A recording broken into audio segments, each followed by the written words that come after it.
Undertake the export venture after having a representative in the export market. Do not export to any market without having a rep abroad. Remember, the big profit that this capital is not gold in reality. Security of capital should be supreme to profit.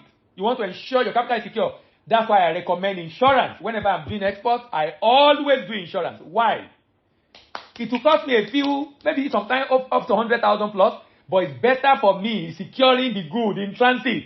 See what Houthi is doing on the Red Sea. See a lot of issue happening in transit now.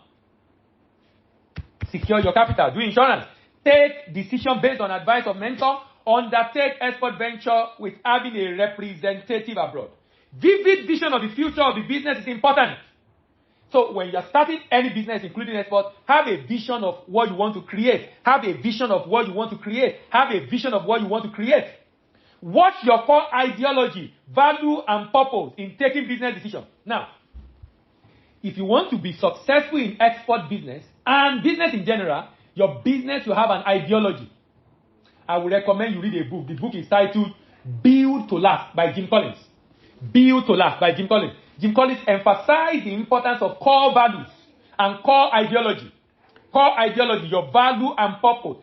Value, who you are. Purpose, why you exist. Value, who you are. Purpose, why you exist. Value, who you are. Purpose, why you exist. You need to have an ideology. Something must be driving that business. If you don't have an ideology, it cannot last. When you have something driving you beyond making money, there's a vision of the future you want to see. There's something driving you beyond making money. It helps you to grow that business. X-ray the character and competence of the supplier more than your competitive price of the suppliers. When you want to engage a supplier, be sure of their competence and their character beyond competitive pricing. Yearn for more improvement in value addition because that is the future. I stopped exporting commodity before COVID because I've done commodity since 2008, 2009, and I've done several different commodities, including solid minerals. But I stopped because I realized when you export commodity, you export job and import poverty. It's not a bad place to start. Commodity export is not a bad place to start, but it's not a good place to continue. Commodity export is not a bad place to start, but it's not good to continue in it. It's unwise to continue in it. If you continue in it, your business does not have a future. If you continue in commodity, any volatility of price affects you. Any change in price. But when you do value addition, and like I told you, even though I do value addition, I do not manufacture the goods. I don't need to be the manufacturer. I just need to be a merchant. Zeal and passion are critical elements for the success of the business. Processed commodity is good. In fact, processed commodity have a higher market value.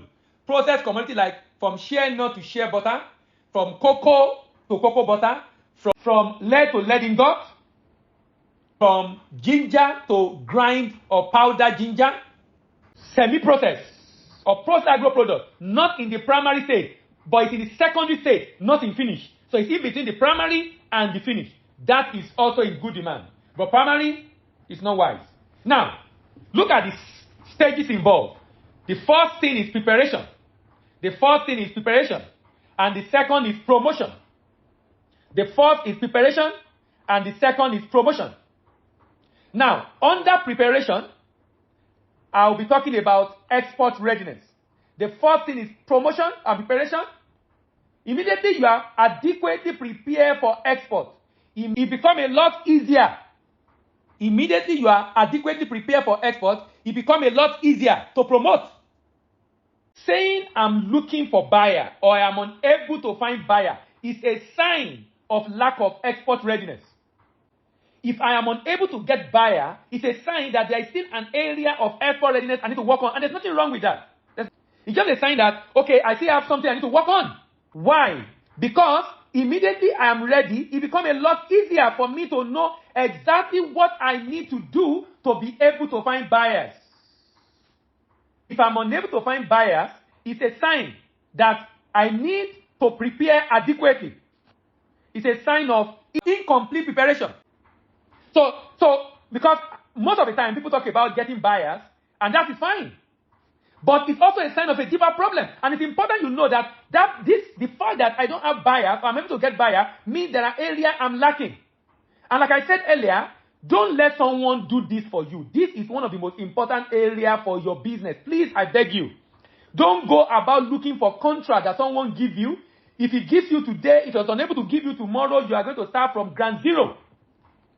So, number one question is, how do I get buyer? The first question is, how do I get prepared?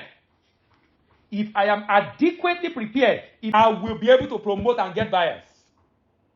If I can't get buyer for whatever reason, it's a sign that I am not adequately prepared. And like I said, that is fine. That is fine. That is fine. It's just for me to go and do my readiness assessment and ascertain what are the areas I am lagging behind that I need to go and work on. And immediately I'm able to work on that. That's the end. My job is prepare. How do I know my level of preparation? Export readiness assessment. How do I know my level of preparation? Export readiness assessment.